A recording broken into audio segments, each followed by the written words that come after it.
오늘 시험 잘 보셨습니까? 여러분 평균이 60이 나왔다고 그렇게 방금 들었습니다. 평균 60. 딴 데서 평균이 보면 50점에서 60점 사이거든요. 좀 잘 나온 데가 한 60점 초반대 이 정도 나오는데, 그제 나갔던 학원은 50점이었어요. 근데 60점이 나와가지고 제가 깜짝 놀려고. 언제 그렇게 공부를 했죠?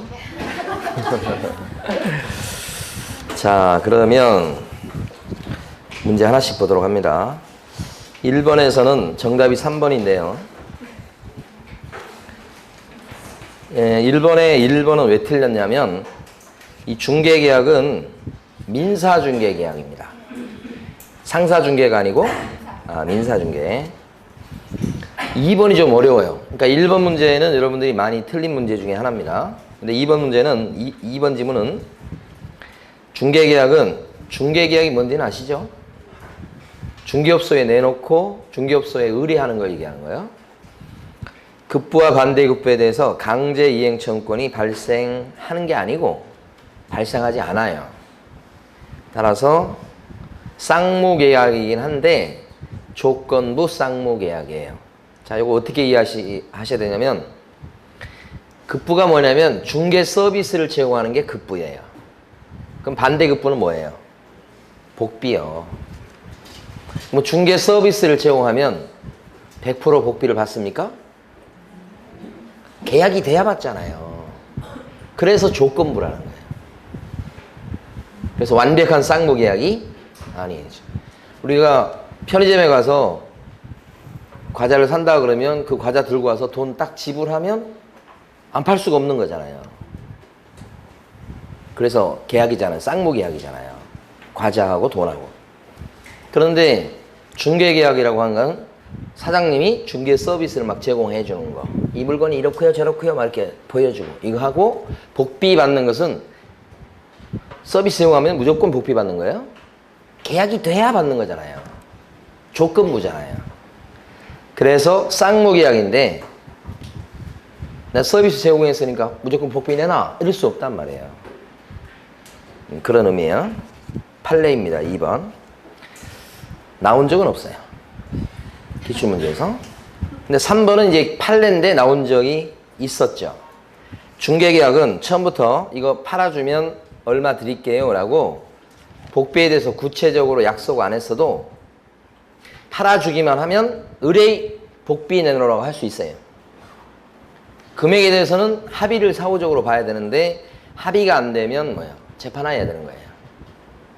그래서 3번은 구체적인 약정이 없다고 해도 보수청구권을 행사할 수 있는 것이에요. 3번이 정답. 4번이 좀 어려울 수 있는데, 전속중개계약은 서면으로 하는 거잖아요, 법상. 근데 저하고 중개업소 사장님하고 귓속말로 당신한테만 중개권 줄게요 하면서 내놨어. 제가 귓속말로 하면서 서면으로 안 하고. 그러면 전속중개계약은 체결된 겁니까? 귓속말로 했어. 말로만. 체결된 거예요. 체결된 건데 중개사법을 어겼어요. 그래서 중개사법에서 전속중개계약을 할 때는 서면으로 해야 됩니다는 조문을 어겼는데, 그 조문에서 전속중개계약은 서면으로 해. 이것은 효력규정이 아니고 단속규정인 거예요. 효력규정, 단속규정 그런 게 배우시죠? 그러니까 귓속말로 해도 전속으로 의뢰한 것은 성립하고 효력을 발생했어요. 그래서 전속중개계약도 불효식인 거예요. 이해가 되셨어요? 대단히 어려운 거예요. 자, 그 다음에 5번은 위임계약하고 비슷해요. 위임계약이 뭔지는 아시죠? 일감을 주고 일감을 맡은 거예요. 그게 위임계약이에요. 팔아주시오. 그죠? 알아서 내가 팔아볼게. 이거잖아요. 그러니까 위임계약하고 비슷한데, 문제는 뭐냐면 무상이 아니에요. 땅 파서 장사하는 거 아니다고. 부동산 사장님이. 그러니까 이건 뭐예요? 무슨 계약이에요? 반대로? 유상계약이죠. 유상계약. 무상계약이라는 게 틀렸어요? 앞부분까지 맞고. 그 다음 2번은 많이 맞추셨는데 틀린 부분만 좀 지적해드리죠. 기억번에 보면 대장을 통해서 확인한다고 되어 있는데 지형이나 경계는 대장을 통해서 알 수 없어요. 그쵸? 그럼 지형이나 경계는 뭘 가지고 확인할까요? 지적도, 임야도. 니은번 맞죠? 자, 디귿번요. 틀렸습니다. 지적도상의 경계랑 실제 경계가 일치하지 않아요. 그랬을 때는 어떤 게 지적도상의 경계가 기준이다. 여러분 생각해 보세요. 보통 이 경계에 대해서 분쟁이 발생하는 것은 현실적으로는 한쪽 땅 주인이 건물 짓겠다고 했을 때 이제 문제가 생기기 시작합니다. 그 전까지는 자기 땅이 여기까지 거라고 생각하고서 그냥 살고 있는 거예요. 근데 그 땅을 이제 건물을 올려야 되겠다 그러면 측량을 하게 돼요. 정확히. 측량하다 보면 어떤 일이 발생하게 되면 옆에 땅하고 경계가 내가 생각했던 거하고 다르네. 그런 일이 많이 발생해요. 그럼 방금 전에 말씀드린 거 보면 경계를 가만히 보면 실제 경계라고 생각하는 것과 도면상의 경계가 일치하지 않는다면 지금 어떻게 활동했어요? 도면을 기준해서 측량을 다시 하죠? 그러니까 지적도, 임야도상의 경계가 뭐가 되는 거예요? 기준이지. 실제 경계 요구에 따라서 도면을 새로 그리는 게 아니고. 틀렸죠? 리을번은 면적이 등기부에도 나오고 대장에도 나오는데 대장에 나오는 면적이 더 신뢰성이 높은 거예요. 우선하는 거예요. 정답이 2번이고요. 3번 문제에서 타당한 것은 그랬습니다. 요 문제도 많이 틀리셨는데 1번 지문은 법정이상권이나 유치권은 등기부로 확인이 안 되는 것까지는 맞아요. 그렇다고 해서 대장에 나옵니까? 그거 틀린 거죠. 자, 2번 지문이 정답이에요. 이 공법상 규제사항은 토지이용 계획 확인서를 통해서 확인하는 게 기본이에요. 그래서 기본적 사항이다. 물적 사항요. 뭐 소재지, 지번, 지목, 면적 이런 거 있잖아요. 이런 것은 대장. 두 번째, 권리관계는 뭘로 파악해요? 등기부. 공법상 규제사항은 뭘로 파악해요? 지금 나온 토지이용 계획 확인서. 그 세 가지가 3대 서류예요. 대장, 등기부, 토지이용 계획 확인서 이렇게. 3번에 보면 이게 틀린 이유가 거기 나와 있는 내용 중에서 방향 때문에 틀렸어요. 방향은 현장 확인사항이에요. 나머지는 맞고. 자, 4번은 등기사항 증명서를 통해서 이것저것 확인한다고 쭉 나왔는데 사실은 결정적으로 틀렸다고 볼 수 있는 것은 건축연도예요. 건축연도는 건축물 대장에 나와 있는 사용 승인 받은 날이 건축연도를 따지는 기준이에요. 그러니까 이게 몇 년 된 건물이냐 하는 것은 등기부를 가지고 판단하는 게 아니고 대장을 가지고 판단해요. 여러분들 실무적으로도 꼭 알아주실 게 뭐냐면 등기부에 나와 있는 것은 보존 등기된 날이에요. 등기부는 보존 등기된 년, 월, 일 이렇게 얘기하잖아. 그런데 어떤 경우가 발생하냐면 건물을 지어서 준공이 떨어진 건 5년 전에 준공이 됐는데 보존 등기는 5년 있다가 보존 등기 되는 경우가 있어요. 그러면 이 사람은 이 건물은 준공 떨어진 그때부터 몇 년 되었다 이렇게 얘기해야지 보존 등기 된 이때부터 몇 년 되었다 건축연도가 이렇게 얘기하면 안 되잖아요. 그래서 건축연도를 따질 때는 건축물 대장에 나와 있는 사용 승인 일자가 기준인 거예요. 그래서 등기부로 확인이 안 되는 거예요. 5번은 시험에 여러 번 나왔습니다만 기능상의 문제점, 외관상의 구조와 특징은 현장 확인사항이에요. 공부에 나오지 않아요.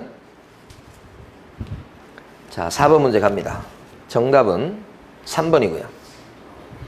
4번의 1번은 등기부상의 소유자하고 실제 소유자가 달라요. 그러면 여러분들은 소개하는 입장에선 누구랑 계약을 체결하게 만드는 것이 법적으로 옳은 거예요. 등기부상의 명의자 아니면 실제 소유자? 실제 소유자라고 하셔야 되는 거예요. 왜냐하면 등기에 공신력이 없어서 그래요. 그 말이 무슨 말인지 아시죠? 등기 믿고 샀다고 해서 소유권을 인정받는 게 아니라고요. 실제 소유자하고 계약하는 게 정상.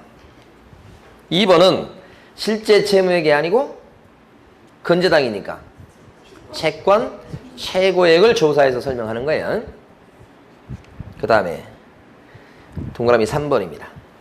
제한 물건에 대한 가압류, 가등기, 가처분 등은 등기부 등본 을구란을 조사해야 된다 그랬어요. 이게 가압류, 가등기, 가처분 요거에 소유권에 대한 가등기, 가압류, 가처분은 갑교에 나오겠지만 전세권 같은 제한 물건에 대한 가등기, 가압류, 가처분은 어디 나와요? 을구. 그래서 이게 정답이에요. 4번은 지금 지목을 얘기하고 있어요. 근데 대장을 통해서 파악하지만 실제 지목이 다를 수 있어요. 뭐가 필요해요? 현장 확인. 대장을 딱 보니까 전으로 나와요. 전. 밭으로 나옵니다. 대장에는. 근데 가서 보니까 아파트가 세워져 있어요. 실제 지목은 대지인 거예요. 뭘 안 한 겁니까 지금? 지목 변경을 안 한 거지.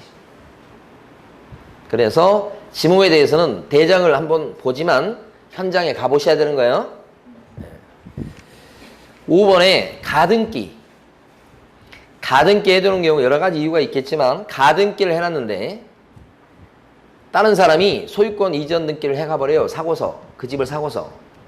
그럼 가등기 해놓은 사람은 꽝이 되느냐? 아니잖아요. 아무리 제3자 앞으로 등기가 났다고 해도 가등기 권리자의 순위 보존의 효력은 살아있잖아요. 나중에 제3자한테 소유권이 넘어간 이후일지라도 가등기 권리자가 본등기를 하게 되면 어떻게 돼요? 제3자한테서 소유권을 뺏어올 수 있잖아요. 그러니까 5번은 틀린 거죠. 5번에 대해서는 5번 문제는 많이 틀리셨어요. 민법 시간에 법정이상권을 공부하는 거 맞죠? 네. 그래서 1차하고 2차 같이 하신 분들은 법정이상권에 대해서 민법에서 공부한 내용 가지고 써먹으면 돼요. 2차만 하신 분들은 법정이상권에 대해서 따로 공부하셔야 되는데 문제는 법정이상권이 지금까지 지금 30회가 돼가는데 독립해서 한 문제로 출제된 적은 딱 한 번 있어요. 한 문제로 나온 건. 그리고 문제 지문에 한 지문, 한 지문, 한 지문 이렇게 나온 게 한 서너 번 정도 있어요. 출제 비중이 대단히 낮아요. 그래서 2차만 하신 분들 입장에서 봤을 때는 법정기사권 나오면 어떡해? 일단 안 나오기를 기도해야 돼요. 그러나 내가 2차만 하니까 시간 여유가 좀 있다면 민법 과목 중에서 법정기사권에 해당되는 그 파트를 교재나 아니면 동영상 같은 걸로 조금 보충할 필요가 있어요. 그거 안 했다고 떨어지진 않아요. 제 볼 때는. 왜요? 다른 거 맞출 만한 걸 다 맞추면 충분히 합격하고도 남아요. 이걸 공부 안 했다고 떨어지진 않으니까 불안해할 필요는 없어요. 근데 40문제나 내는데 이걸 안 내면 그렇잖아요. 그래서 한번 내본 거예요. 자, 그러면 거기에 1번에 보면 저당권 설정 당시에 건물이 있었다가 멸실되거나 철거되고 재건축, 신축되었어요.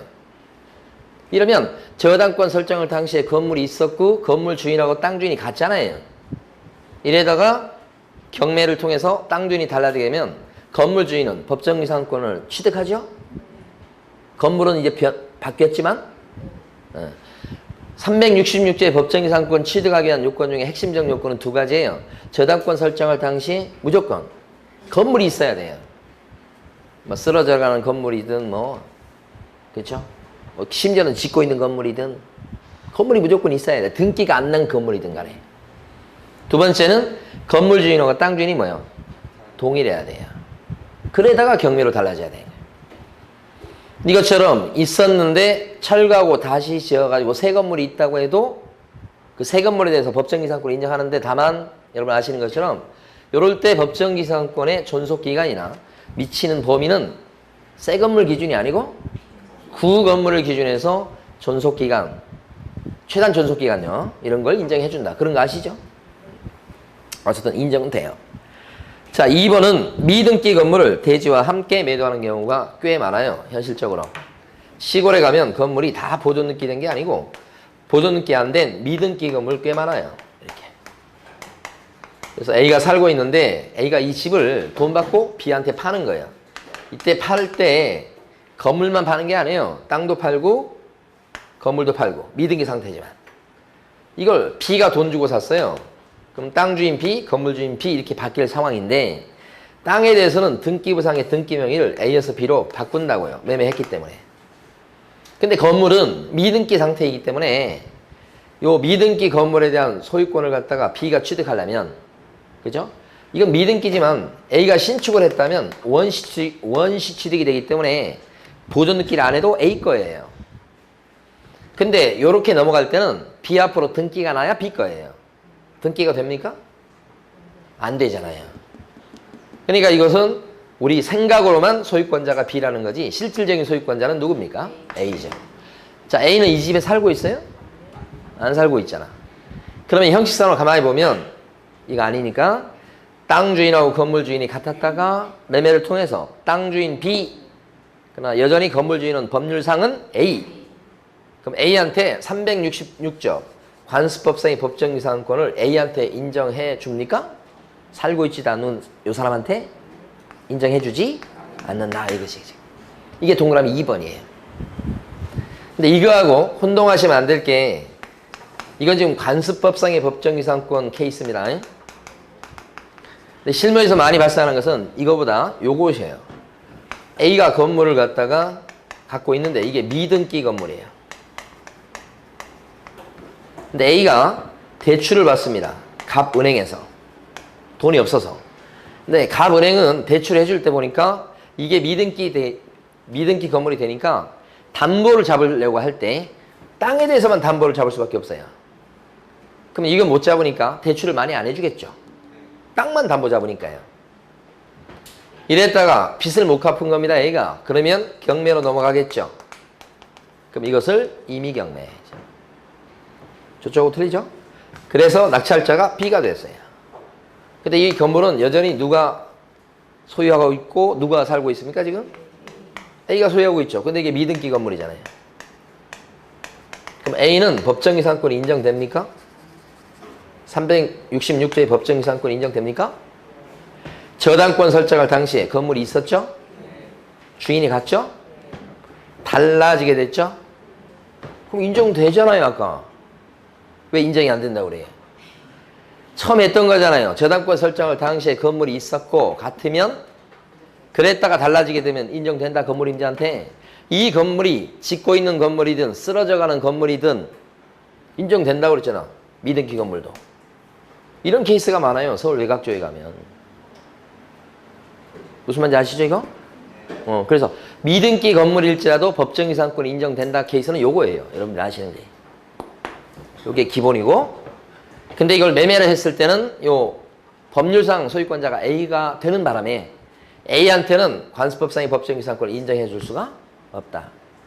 구별되시죠 이거? 민법만 24시간 공부하신 여러분 구별되시죠? 그 다음에 3번 법정이상권을 취득한 자는 3번은 이런 케이스예요. 이 사람이 법정이상권을 취득했죠. 미등기지만 취득했잖아요 지금. 인정되잖아요. 근데 땅 주인이 이걸 갖다 C한테 팔았습니다. 그럼 먼저 이 미등기 건물의 소유자인 A는 법정이상권을 취득했는데 등기가 안 돼 있어도 법정이상권을 취득했나요? 등기 없이도 이 땅 주인한테 법정이상권을 주장할 수 있나요? 그렇지. 등기 없이도 주장할 수 있잖아요. 땅이 팔렸을 때 C한테도 A는 이 등기를 안 하고도 C한테도 법정이상권을 주장할 수 있나요? A가? 등기 안 하고도 주장할 수 있나요? 지상권에 대한 등기 안 하고도 주장할 수 있나요? 주장할 수 있죠. 지상권, 법정지상권도 지상권이에요. 법정지상권, 지상권은 물권이요, 채권이요? 물권이라고 왜 대답하면서 이걸 모르셔요? 물권이니까 제3자한테까지도 그 권리를 주장할 수 있다. 이 법정지상권은 언제 취득했는데요? 지상권 등기가 돼서 취득한 거예요? 이렇게 딱 되는 순간에 바로 그냥 저절로 취득했잖아요. 등기 없이도. 근데 그 권리는 계속 주장할 수 있죠. C가 이 땅을 그 다음에 D로 팔면요. 그 다음에는 헐립니까 저거? 계속 등기 없이도 주장할 수 있잖아요. 그죠? 그게 동그라미 3번 얘기예요 지금. 3번이 틀렸어요. 어디가 틀렸어요? 토지의 승계 취득자에게 대항하기 위해서는 등기가 필요하다. 이게 틀렸잖아요. 토지의 승계 취득자가 요 사람들 얘기하는 거예요. 이거. 산 사람들, 땅 산 사람들. 등기 없이도 주장할 수 있잖아요. 얘가. 이거랑 요걸 또 혼동하시면 안 돼. 도대체 5번 문제 언제 끝난 거야? A가 이건 등기가 된 건물이야. 자, 그런데 웬일인지 여기에 땅만 담보 설정했던 거야. 그래서 A가 못 갚으니까 땅만 경매에 넘어갔어요. 그래서 땅을 B가 낙찰을 받았지. 건물은 경매에 넘어간 게 아니에요, 지금. 이렇게. 그랬을 때 건물 주인은 A야, 그대로. 그럼 A한테는 법정유상권이 생기나요? 또 해야 됩니까? 담보 설정할 때. 건물이 있었죠? 주인이 갔죠? 달라지게 됐죠. 그럼 인정되는데 뭘 망설입니까? 법정이상권은 관습상이든 366조든 같았다가 달라지는 순간에 인정되는 거예요. 저절로. 이렇게 된 상태에서 이걸 판 게 아니고 저것처럼 이게 아니고 건물을 팔아요. A가 건물을 팔아먹어요. C한테. 그래서 C 앞으로 등기를 해줬어요. 그러면 이 건물의 소유권이 누구한테 넘어가요? 등기해줬어요. 건물 이전 등기를. 땅 주인이 여전히 B예요. 이때 B가 어느 날 C한테 와가지고 이 사람은 지금 집 사서 좋아하고 있는데 와가지고 한다는 소리가 철거하라고 하는 거예요. 이거 철거해야 됩니까? C. 철거해야 됩니까? 하면 안 되죠. 하면 안 되는 거예요, 결론이. 그러면 요 C는 건물의 소유권자 맞습니까? 네. 그럼 C는 지상권자 맞습니까? 네. 지상권이 요 사람한테 생길 때는 이렇게 해서 요때 생길 때 A한테 지상권 생길 때는 저절로 생기지만 이 지상권이 A에서 C로 넘어가려면 그냥 안 넘어가잖아요. 지상권에 대한 등기를 해서 이전 등기 해줘야 C가 지상권자가 되는 거죠. 여기하고 다르잖아, 분위기가. 이 건물 주인 가만히 있는데 막 땅 주인이 막 바뀌어. 그래도 계속 주장할 수 있지, 그냥. 근데 건물 주인이 바뀌는 경우는 C가 지상권자가 되려면 설정 등기에서 이전 등기를 가져가야 C가 지상권자가 되는 거야. 건물의 소유권과 지상권은 종된 권리로 보는 게 아니고 별개의 독립된 권리로 보는 거잖아. 그러면 지상권자가 아니기 때문에 이 건물은 철거해야 되는 게 맞잖아요. 이론적으로 치면은. 근데 철거할 필요가 없다는 게 판례 입장이에요. 왜 그런 거예요? 지상권 설정 등기를 갖다가 이 사람이 해줘서 그 다음에 이전 등기 해줄 의무가 이 사람한테 있다. 왜냐? 이 계약서에 잘 보면 지상권 넘긴다는 합의가 숨어 있다. 이렇게 보면. 그러니까 지상권을 넘겨줄 의무가 있고 넘겨받을 권리가 있는데 이 사람이 지상권 넘겨주려면 설정 등기를 B의 협조를 받아서 해야 되고 지상권 설정 등기하고 이전 등기할 때 협조해야 될 B가 적반하장격으로 철거라고 한다면 말이나 되는 소리입니까? 그걸 신이치게 반한다 그래요. 신이치게 반한다 이렇게 표현하는 거지. 저보고 얘기하면 말이나 되는 소리입니까? 이렇게 하는 거지. 법은 상식이에요. 제가 한번 느끼는 것 중에 하나가 뭐냐면 판사들하고 학자들의 중요한 차이가 있어요. 학자들은 현실을 몰라요. 그래서 교과서 안에 있는 내용만 가지고 이론적으로 이렇다 저렇다 따지는 어떻게 보면 제가 볼 때는 좀 철없는 사람들이 학자들이에요. 그래서 그 학자들이 정부의 요직에 앉아서 장관하고 이런 거 바람직하는 측면도 있지만 바람직하지 않는 측면도 있는 거예요. 반대로 판사들은 어떤가? 현장에서 사람들, 증인들, 피고인들 이 사람들을 얘기를 들어요. 억울해서 막 얘기를 해요. 그러면 느껴요, 가슴으로. 아, 이때는 요 사람이 이겨야 되겠다. 이론이 필요 없어요. 결론이 먼저 나오는 거예요. 아니 이게 헐릴 집이라면 저 C가 사겠습니까? 사면 미친놈이죠. 그러니까 현장에 딱 들어오면 철거되어서는 안 된다는 결론이 먼저 나옵니다. 그리고 이유를 붙이죠. 이유 붙였는데 저 이유를 신이치게 반한다라고 멋지게 갖다 붙인 사람이 그 유명한 대통령 후보까지 나온 이회창 판사입니다. 그래서 우리나라의 천재적인 판사 소리를 듣는 사람이 이회창 판사입니다. 정치계로만 안 나갔으면 더 많은 존경을 받을 사람이에요. 이게 이 판결이 우리나라 10대 판결 얼마나 역사가 오래됐습니까? 그 중에 10손가락 안에 들어가는 판결에 들어간 게 저 판례입니다. 저게. 왜 저게 훌륭한 판결이에요? 우리 눈에 보이지 않는 이걸 본 거예요. 이회창 판사는. 아무나 볼 수 있는 게 아니에요. 매매계약서 안에는 진짜 그런 글귀가 없어. 근데 정신 나간 사람처럼 뭐라 그래? 지상권을 넘기는 합의가 들어가 있다고 보는 거예요. 대단하지 않습니까? 저는 볼 때마다 그냥 소름이 끼쳐요. 저런 걸 어떻게 보는지. 결과가 나와버리면 그 다음부터 다른 사람들은 그 길을 똑같이 가기 때문에 뭐 그렇지 뭐 이렇게 하지만 처음 저 발자국을 남기는 것은 보통 발자국이 아닙니다. 이걸로 오늘 수업을 끝내고 싶어요. 그래서 4번 지문은 4번 지문에 나대지는 무조건 아시죠 이거? 인정 안 되고 5번 설명드린 거예요 이제. 건물 소유권하고 지상권은 따로따로다. 5번 그거 아니에요 지금. 아시죠? 자 6번 갑니다. 설명 중 틀린 것은 했고 많이 맞추셨습니다. 정답은 2번입니다. 1번은 알아두셔야 돼요. 장사 등에 관한 법이 시행된 뒤에 땅 주인의 승낙 얻어서 묘를 설치했다 그랬을 때 법이 시행된 뒤이기 때문에 설치 기간은 30년 이렇게 제한을 받습니다. 아시겠죠? 장사 등에 관한 법이 시행된 이후에 설치된 묘니까 그렇습니다. 근데 그 전에 설치된 분묘는 어떻습니까? 그런 제한이 없죠. 분묘가 남아있고 관리를 계속하면 존속기간은 영구적이다 이렇게 보는 거니까. 1번 지문을 반대로 뒤집어서 나왔을 때도 맞출 수 있어야 됩니다. 장사 등에 관한 법이 시행되기 전에 설치된 분묘는 설치기간의 제한을 받지 않는다. 그거 맞는 얘기지. 그러니까 내용을 알고 계시면 뒤집어 나와도 맞출 수 있어야 되는 얘기예요. 2번 지문은 가면은 인정되지 않아요. 네, 그것 때문에 많이 맞추셨어요. 자, 그 다음에 3번은 분묘기지권은요. 나 이장해 줄게 라는 의사표시를 땅 주인에 하는 순간에 분묘기지권은 포기가 돼서 없어지는 거예요. 동그라미 3번 보면 분묘기지에 대한 지상권 유사의 물건인 관습법상의 법정지상권의 점유를 수반하는 물건으로서 권리자가 의무자에 대해서 그 권리를 포기하는 의사표시하는 것 이외에 점유까지 포기해야만 그 권리가 소멸하는 것은 아니다. 맞는 거예요. 2번 나와서 2번.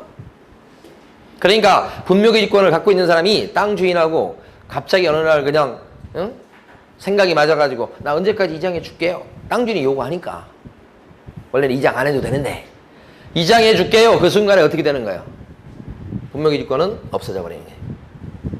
물론 나는 나중에 가면 나 그런 소리 한 적 없어요. 그렇게 나올 수 있으니까. 땅 주인 입장에서 봤을 때 일단 술 먹이고 그 다음에 우리 사정이 이러니까 좀 전까지 이장해 달라고 그러니까 그 사람이 이장해 준다고 막 술 받아먹고 뭐 정신없는 상태일 때 빨리 계약서가 아니라 각서를 내밀어서 언제까지 이장해 줄게요 라면 도장, 인감장 콱 찍게 만들어야지 증거가 되는 거예요. 그렇다면 나중에 왜 이장 안 해? 빨리 이장해. 그랬을 때 재판 걸리면 진짜 이장해 줘야 되는 거예요. 왜요? 이장하겠다는 의사표시하는 것만으로도 그 분묘기지권은 죽어버리는 거예요. 죽어버리는 거예요. 2번 나왔다 그랬어요. 4번 매수인의 착오로 인접 토지의 일부를 그의 토지에 속하는 것으로 믿고 점유하고 있다면 그 점유 방법이 묘를 설치 관리하는 것일지라도 어디에 들어가요? 좌주죠. 자기 땅인 것으로 생각해서 묘자리 써놓은 거 아니에요. 근데 나중에 이제 막 그 옆에 땅 건물 짓는다고 하면서 증량하다 보니까 자기 묘가 자기 땅에 설치한 걸로 알고 있던 자기 묘가 옆에 땅으로 이렇게 넘어가 있는 거야. 넘어가 있단 말이에요, 이렇게. 그러면 옆에 땅 주인이 뭐라고 그러겠어? 이 묘 경계가 지금 넘어왔으니까 묘 가져가라고 그럴 거 아니야, 이장하라고 그럴 거 아니야. 근데 이장할 필요 없다는 거죠, 판례는. 왜요?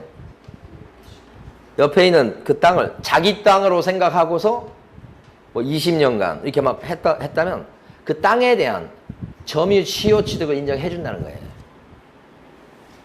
그럼 이쪽 집 지으려고 했던 이 땅 주인은 땅이 뭐요? 뺏겨버리는 꼴이 되는 거예요. 아시겠죠? 이것도 판례입니다. 5번은 뭐 설명드릴 게 없고.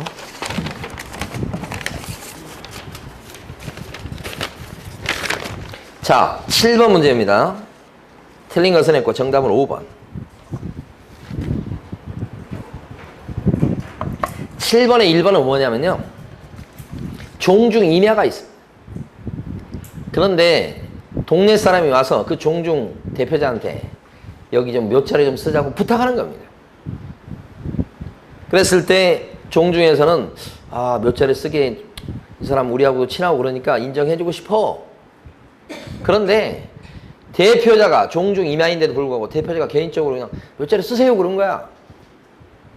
몇 자리 썼지. 근데 나중에 종중에서 보니까 아니 종중에서 정식 절차를 밟아서 쓰라고 한 것도 아니고 그냥 대표자가 개인 인연 때문에 그렇게 쓰라고 해가지고 몇 자리를 써놨으니까 종중에서는 뭐라고 그러겠어? 묘 치우라고 하겠지. 그래 재판 붙은 거예요. 그래서 종중은 공동소유 형태 중에서 총유야. 그런데 몇 자리 쓰게 되면 분묘기지권이라는 물권이 생겨. 이 물권이 생기는 정도니까 이걸 처분행위로 봐. 성격을. 매매만 처분행위가 아니잖아요. 담보 설정하는 것도 처분행위예요. 그리고 승낙을 해가지고 분묘기지권이 생기는 것도 처분행위의 성격을 띠니까 어떻게 해야 되겠어? 대표자가 몇 자리 써라 해서 생기는 게 아니고 될 게 아니고 종중총회에서 몇 자리 쓰는 거에 대해서 합의를 봐서 승낙해 줘야 되겠죠. 그 사원청의 결의가 필요하다. 그 말이에요. 자, 그 다음에 2번은 장사 등에 관한 법이 시행된 이후에 남의 땅에 무단으로 승낙도 없이 묘를 썼을 때 20년간 평온 공연하게 묘를 써왔다면 분묘기지권은 어떻게 돼요? 법이 시행된 뒤이기 때문에 인정되지 않는다. 법 시행되기 전에 설치된 분묘는 인정되고. 그렇죠? 3번은 동일 종손이 분묘가 집단 설치되어 분묘기지권을 취득한 이후에 분묘기지권의 범위 내에서 이장을 했을 때 여기서는 집단으로 설치되어 있는 분묘 이렇게 나온 거 있어요. 이게 종중묘 실제 사례에서는. 이렇게 되면 분묘기지권이 미치는 범위가 어떻게 판단되냐면 주변에 빈 땅 이렇게 개별적으로 판단하지 않고 어떻게 판단합니까? 포괄적으로. 종중묘, 분묘들 이런 표현에서 할 수 있어요. 이렇게 되면 분묘기지권이 미치는 범위를 이렇게 판단한다. 이걸 포괄적으로 판단한다고 그래. 그랬을 때 여기 있던 분묘를 이쪽으로 이장해봤자 이건 변함이 없어. 동그라미는 이렇게 판단하니까. 그래서 이게 영향이 없다면 이장이 된다 이 말이에요. 원래 분묘기지권자라고 해도 자기 마음대로 묘를 이장할 수 있는 권능은 없지요. 원래 없는데 없어. 다만 이런 집단묘 같은 경우는 예외적으로 있을 수 있다 이 말이에요. 그러니까 동그라미 3번 출제가 유력합니다. 4번 시효취득의 경우에 지료는 줄 필요가 없다. 많이 아시는 거고. 5번은 이 사성 판례 꼭 알아두셔야 됩니다. 출제된 적이 없어요. 아주 중요한 판례입니다. 주변에 사성이 조성되어 있다고 해서 분묘기지권이 그 조성된 사성 부분까지 반드시 미치는 것은 아니다. 미칠 수도 있고 안 미칠 수도 있다는 게 5번이에요. 근데 5번은 당연히 미친다라고 했으니까 틀린 거죠? 8번 문제가 좀 틀리셨어요. 틀린 것을 묶은 거 이렇게 했습니다. 기억번은 토지 소유자의 승낙도 없이 남의 땅에 자연장을 했습니다. 어떤 사람이 다른 사람 땅에 가서 밤중에 가서 몰래 아버님을 화장해가지고 밑에다 묻어놓은 거예요. 그리고 자기가 알 수 있는 표시를 그 위에 나무를 심어놓고 해놓은 거예요.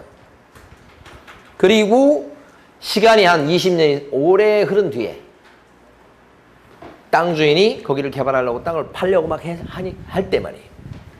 몰래 자연장을 한 요 사람이 갑자기 나타나서 우리 아버님이 여기 모셔져 있고 20년을 흘렀으니 나는 자연장을 할 권리를 갖고 있다라고 주장하는 게 말이나 되냐 이 말이에요. 땅속에 묻혀 있는 걸 어떻게 알아가지고 그거 거기 하면 안 된다고 이렇게 지적을 하겠어요? 못하잖아요. 그러니까 우리 법에서는 아예 자연장에 대해서는 자기 맘대로 승낙도 없이 했다고 해서 아무리 세월이 많이 흘러도 그 권리를 인정해 줄 수가 없다라고 되어 있는 거죠. 니은번은 가족 자연장제입니다. 조성 한자는 자연장기를 조성을 마친 후 30일 내 보건복지부령으로 정한 바에 따라 시장 등에게 신고해야 됩니다. 틀렸어요, 이게. 꼭 정리해 주실 건, 자, 지금부터 묘지하고 자연장기 두 개를 비교할 필요가 있다. 이렇게. 묘지의 종류도 네 가지죠. 개인, 가족, 종중, 법인 이렇게 돼요. 자연장기의 종류도 네 종류입니다. 개인, 가족, 종중, 그 다음에 법인 이렇게 네 가지. 자, 면적을 보면 개인면은요. 전체 면적을 가지고 따져버리죠. 전체 면적. 개인면은 전체 면적이면 30 이하. 가족은요. 100 이하. 종중은요. 1000 이하. 여기는요. 10만 제곱미터 이상 이렇게 됩니다. 여기는 어떻게 됩니까? 자연장기는 30 미만. 가족은 100 미만. 여기가 독특하죠. 종중이나 문중은 똑같은 거예요. 2000 제곱미터 이하. 여기는 2000인데 여기 1000이죠. 법인은 4만 이하, 5만 이상 막 이렇게 몇 가지가 있어요. 이건 세부적으로 모르셔도 되겠다. 그 다음에 절차를 보면 개인묘는 한 기 또는 두 기만 설치하기 때문에 설치를 먼저 하고 30일 내 사후적으로 신고하죠. 사후 신고는 30일 이내를 얘기합니다. 근데 가족, 종중, 법인묘는 여러 기를 설치하는 집단묘죠. 전부 다 어떻게 돼요? 사전 허가죠. 여기는 전부 다 허가예요. 여기는 어떻게 됩니까? 개인 자연장기도 사후 신고입니다. 똑같이. 조성을 한 뒤에 30일 내에 신고예요. 그런데 여기서 달라진 게 가족이나 종중면은 사전 허가가 아니고 여기 신고입니다. 사전 허가가 아니고 신고입니다. 그래서 요게 출제된 거죠. 요게. 여기는요. 허가입니다. 유일하게 허가죠. 요게. 차이점? 두 개 잘 구별해 두셔야 돼요. 그래서 니은번은 가족 자연장기를 조성 이거잖아요. 가족 자연장기를 조성하려는 자가 미리 신고해야 되죠. 조성해놓고 30일 내 신고하는 게 아니고 니은번 틀렸죠.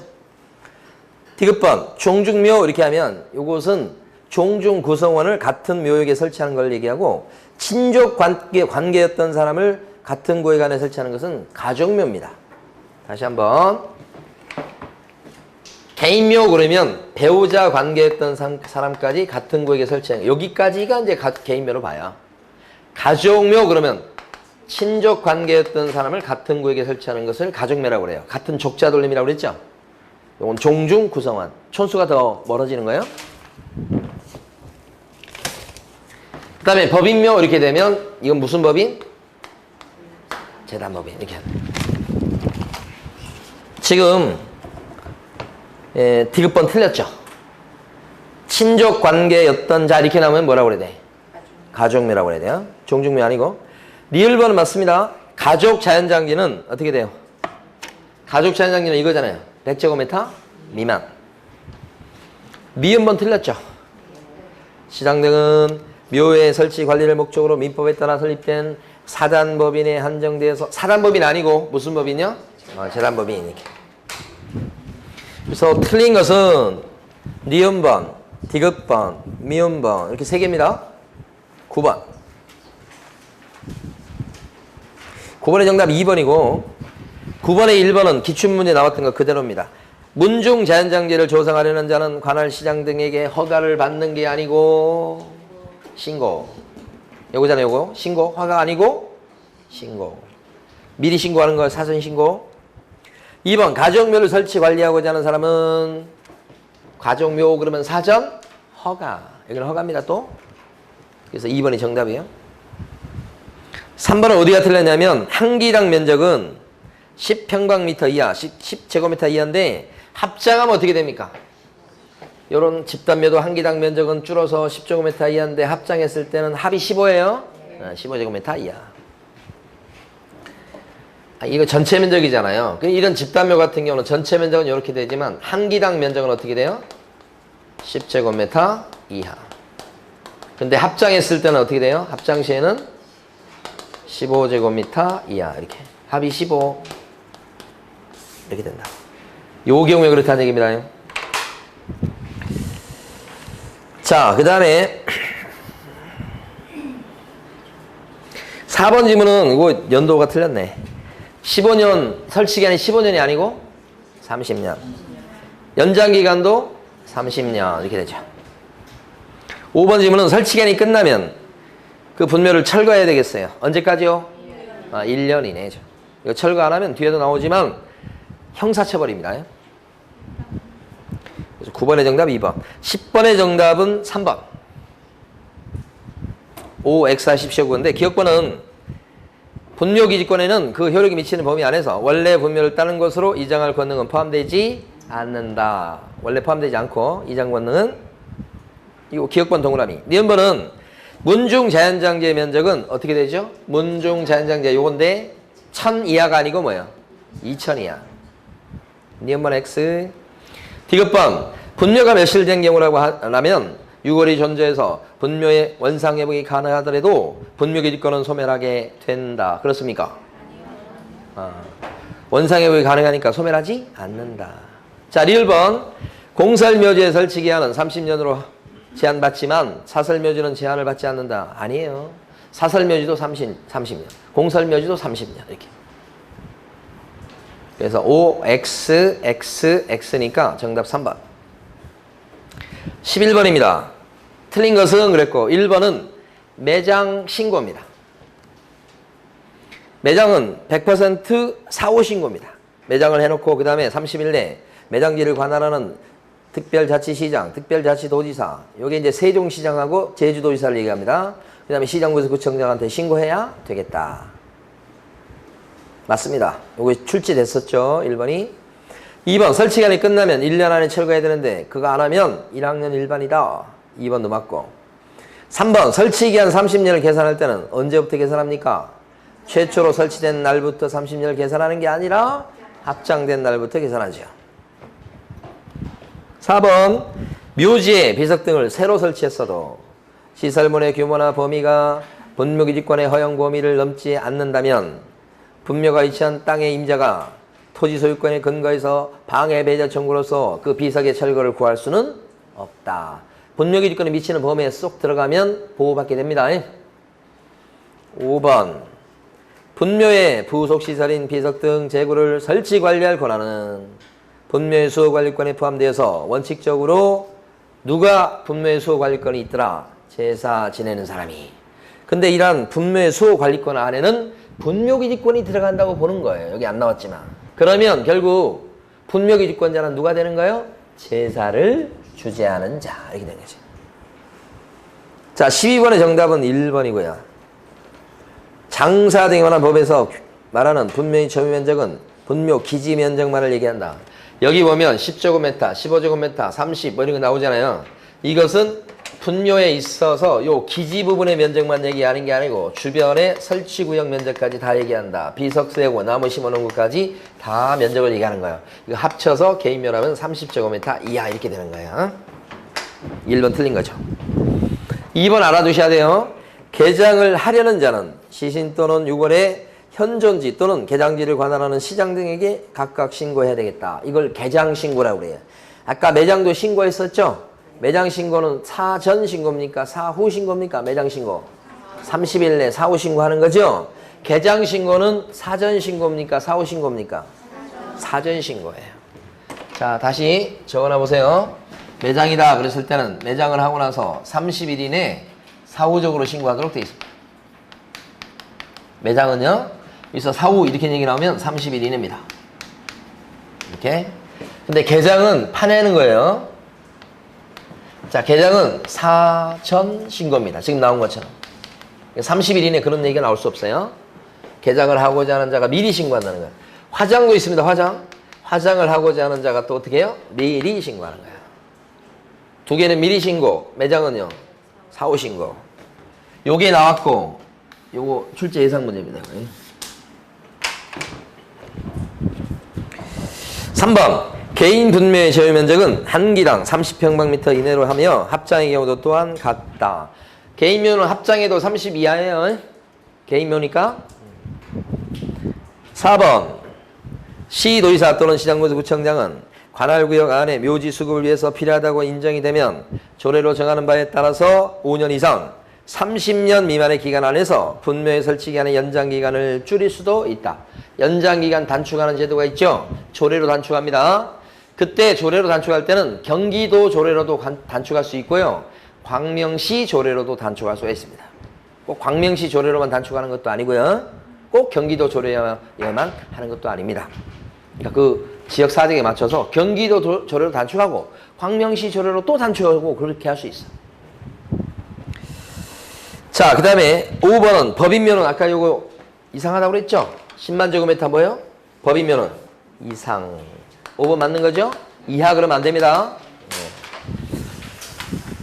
자, 몇 문제만 더 하고 싶습니다. 13번 농지법 얘기입니다. 자, 농지법과 관련해서 농지증이 필요하냐, 필요 없냐 그 얘기입니다. 농지증이 일반적으로는 필요합니다. 그래서 농지증이 있어야 돼요. 이런 경우가 대표적으로 예를 들자면 매매할 때도 있어야 되고, 그 다음에 증여 받을 때도 농지증이 있어야 되고, 경매로 낙찰을 받을 때도 있어야 되고, 이렇게 주말 농장도 있어야 되고, 그 다음에 농지 전용 허가 또는 신고 한자가 농지를 소유하게 되는 경우도 있어야 됩니다. 근데 농지증이 필요 없는 경우가 또 있죠. 필요 없는 것 중에서 유명한 거 상속이 대표적입니다. 상속과 같은 합병 이런 것들도 농지증이 더 이상 필요 없어요. 그 다음에 농지 전용까지는 똑같은데 끝에 협의 이 말 오면 농지증이 필요가 없어요. 그 다음에 공유물 분할 이렇게 되면 단지 나누기만 하는 거예요. 그래서 이때도 필요가 없습니다. 분할나무 없어요. 그 다음에 시효 완성 이런 것도 없어요. 필요 없다. 자, 그래서 여기 지금 나온 것 중에서 1번은 지금 뭐예요? 합병이죠. 합병은 필요가 없어. 2번은 경매니까 필요합니다. 3번은 농지 전용 허가죠. 허가나 신고 그러면요 필요하고. 4번은 주말 농장이네요. 필요하고. 5번은 분할이죠. 공유농지 분할 필요 없습니다. 기본입니다. 기본이고. 14번입니다. 틀린 것은 그랬고요. 14번도 많이 맞추셨어요. 1번은 농지 임대차를 하면서 기간을 정하지 않았을 때 임대차 기간은 몇 년이 됩니까? 농지 임대차는 기간 안 정해졌을 때 몇 년인데요? 3년. 2번이 틀렸죠? 왜요? 농지증은 어디서 발급받아요? 농지증 시구 면장에서 발급해줘요. 시구읍 면장 이미 발급해주는 거예요. 군수 안 들어가죠? 군수 대신에 읍장과 면장이 들어가는 거예요. 2번 지문이 왜 틀렸다고요? 군수가 발급하는 요게 틀렸죠? 기출문제입니다 이거. 자, 3번 주말 농장은 농업경영계획서를 낼래야 낼 수가 없죠? 4번 경매로 농지를 매수하려고 했을 때 농지증이 필요하죠. 그런데 등기 촉탁할 때 농지증이 필요한 게 아니고 매각기일에 제출해야 될 것도 아니고 언제 제출합니까? 중요하잖아요 지금. 그게 태연하게 앉아있으면 안 되는데. 자, 요 경매로 농지를 취득한다고 했을 때 농지증이 필요합니다. 언제 필요해요? 자, 셋 중에 하나. 매각기일에 필요합니까? 아니면 매각 결정기일 때 필요합니까? 아니면 이전 등기 촉탁할 때 필요합니까? 이거 두 번째 거요. 이거 틀리는 거요. 이것도 틀리고. 보통 일반적으로 매매나 증여 같은 경우는 등기 신청할 때 농지증이 첨부되죠? 경매는 언제예요? 등기 촉탁할 때 아니고, 입찰하는 매각기일도 아니고, 매각 허가 결정을 내려주는 매각 뭐예요? 결정기일. 이때 제출해야 되겠다. 너무너무 중요한 거예요 이게. 여기서는 맞나요? 맞죠? 4번? 5번 농지증은 농지 취득의 원인이 되는 법률행위의 효력 발생 요건이 아니다. 법률행위가 뭐예요? 계약이죠. 계약. 이게 농지다 그렇게 되면 농지를 갖다가 계약을 한다 그러면 계약금 치르고 그 다음에 중도금 치르고 잔금 치르고 그 다음에 등기 치고, 그래서 농지를 갖다 B가 취득하면 등기까지 가져와야 B가 소유권자 될 거 아니에요? 그런데 이 B는 어떤 사람이 돼야 돼요? 농사를 짓고 있는 사람일 것까지는 아니지만 앞으로 농사를 지으려는 사람이 돼야 되겠고 농사를 지으려는 사람인 것을 확인받는 서류가 이거다 이 말이야. 그래서 이건 언제 갖다 내는 거예요? 등기 신청할 때 제출하는 거다. 계약서 쓸 때는요. 안 내도 괜찮다. 이게 법률행위죠. 그래서 농취증은 법률행위의 효력 발생 요건이 아니다. 이렇게 하는 거죠. 15번입니다. 틀린 것은 1번은 농지 임대차 계약은 서면 계약이 원칙이죠. 사용대차 계약도 마찬가지고 서면 계약이 원칙이다. 2번은 3달 이상 해외 여행 중인 경우는 요거 농지를 갖다 직접 농사 짓지 않고 위탁 영농이 가능하죠. 3개월 이상이요. 그 다음에 3번은 왜 틀렸습니까? 15번의 정답은 3번인데 3번이 틀린 건데.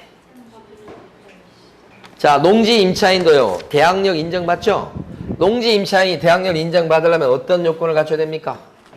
인도 플러스 확인 도장을 받는 게 필요합니다. 확실일자 아니고 농지 임차인이 어떤 거 갖춰야 돼요? 농지를 차지하고 있으면서 확인 도장 받아야 되죠? 누구한테 확인 도장을 받습니까? 대항력 인정받으려면 시, 구, 읍, 면장. 그렇죠? 그런데 여기는 지금 뭐라고 써놨어요? 시장. 제가 지금 딴 걸 했네? 잘못 봤습니다. 3번 지문이 요거 아니네요. 자, 빨리 지우고. 3번 지문이 농지 임대차 계약의 당사자는 임차료에 관해서 협의가 이루어지지 않으면 농지 소재지를 관할하는 시장, 군수, 구청장한테 조정 신청해야 되겠다라고 해야 됩니다. 이 농지 임대차에 대해서 임차료, 임대차 기간에 대해서 분쟁이 이것도 많아요. 그럼 누구한테 조정 신청할 수 있다? 시장 또는 뭐예요? 군수 또는 누구한테? 구청장한테. 시군면장 그러면 안 돼요. 시군면장이 등장하는 건 뭐냐 그러면 농취증 발급할 때 등장하고요. 또 시군면장이 등장하는 건 언제 등장해요? 방금 전에 썼다 지웠는데 대항력.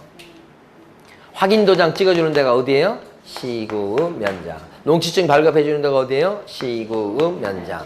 확인도장 찍어주는 데가 어디예요? 시군면장. 요 분쟁 조정해주는 데가 어디예요? 시장, 군수, 구청장. 그래서 여기 바꿀 건 3번에서 그것밖에 없어요. 기출문제에서는 3번을 맞는 지문으로 출제한 적이 있어요. 한번. 그걸 틀린 걸 바꾸는 거예요. 제가. 그 다음에 4번은 농지 이용 증진 사업이니까 농사를 좀 장려하는 차원이에요. 그래서 최소한 3년 이상 돼야 되겠다. 5번은 1년 중에서 어느 정도나 농사를 지었을 때 농업인에 들어갑니까? 90일 이상. 그렇죠? 다만 축사업은 120일 이상 종사. 농업인의 개념에서 면적 가지고 농업인의 개념을 인정해 주는 경우가 있죠. 면적은 최소한 뭐예요? 1000제곱미터 이상. 그러면 농업인. 다만 이제 비즈니스하우스, 버섯 재배사 이런 특수작물을 재배하는 경우는 330제곱미터 이상 이런 식으로. 연간 판매 기준해 가지고 농업인 따질 때는 연간에 1년에 얼마 정도 팔아야 농업인에 들어갑니까? 120만 원 이상 이런 식으로. 자, 16번입니다. 17번까지 하고 쉴 거예요. 16번에 보면 지목이 전답 과수원이 아니기 때문에 농지가 아니라는 뜻입니다. 그런데 농작물을 경작하고 있고 다른 생식물을 재배하고 있다면 자, 이론적으로 봤을 때 원칙적으로 봤을 때는 농지에 들어가야 됩니다. 다만 우리 법은 경작기간이 3년이 안 됐을 때는 아직은 농지가 아닌 걸로 취급합니다. 그래서 1번이 정답이에요. 2번 농지에 대한 전세권은요. 전세권 설정 됩니까? 민법 시간에 배우셨을 것 같은데 안 되죠? 농지 임대차 됩니까? 원칙은 안 되는데 예외적으로 특별히 법이 인정하는 경우만 되는 거죠. 3번은요. 시장군수구청장은 처분 의무 기간에 처분 대상 농지를 처분하지 아니하면 처분 의무 기간이 1년이거든요. 1년 내 농지를 갖다 농사 안 지어서 이렇게 농지를 갖고 있는 사람은 농지를 1년 내 팔아야 됩니다. 만약에 그렇죠. 1년 내 처분 의무 기간 내에 안 팔면 자, 시장군수구청장이 어떤 조치를 취합니까? 6개월 내 파쇼라고 처분 명령을 내리죠. 네. 자, 농취증을 받았습니다. 그럼 B는 어떻게 해야 돼요? 농사를 지어야 된다. 그렇게 맹세하고 지금 받은 거 아니에요, 지금? 농취증을? 농사 지어야 되는데 안 지어요. 약속을 안 지켰죠? 예. 약속 안 지킨 사람 많죠. 그럼 어떻게 해? 농사 안 짓고 그러면 팔아야 될 의무가 생겨요. 언제까지요? 농사 안 짓고 있으니까 언제까지 팔아야 됩니까? 법상 사유가 발생할 때부터 1년 이내 처분하여야 한다죠. 그런데 알아서 처분 안 하면 어떻게 됩니까? 관청이 거들기 시작하죠. 왜 안 팔았어? 팔아야 되는데. 뭐라고 그래요? 관청에서 처분 명령을 내립니다. 그 처분 명령서를 보내는데 관청에서 누가 보내줘 이거 처분 명령서? 시장, 군수, 구청장이에요. 방금 전에 보면 시장, 군수, 구청장은 이렇게 나오잖아요. 지금 시장, 군수, 구청장이 처분 명령을 내리는데 그때는 거기 명령서에 보면 6개월 이내 처분하시오. 안 했다가는 이행강제금 나가요. 이렇게 돼 있다고. 그러니까 명령이란 말이 오면 얼마가 와야 돼요? 6개월. 처분하여야 한다. 이렇게 나오면 얼마가 와야 돼요? 1년. 하여야 된다. 처분. 그러면 1년. 명령 나오면 6개월. 그래도 처분 명령을 안 따르면 그 다음에 어떻게 해요? 이행강제금. 이행강제금은 목적이 뭐 때문에 이행강제금 부과하는 거예요? 어떻게 하려고? 어떻게 하라고 이행강제금 부과하는 거예요? 이게? 팔으라고 하는 거예요. 간접적으로 강제하는 거죠. 그래서 매년 이행강제금 부과하죠. 팔 때까지 매년 몇 프로씩? 20%씩.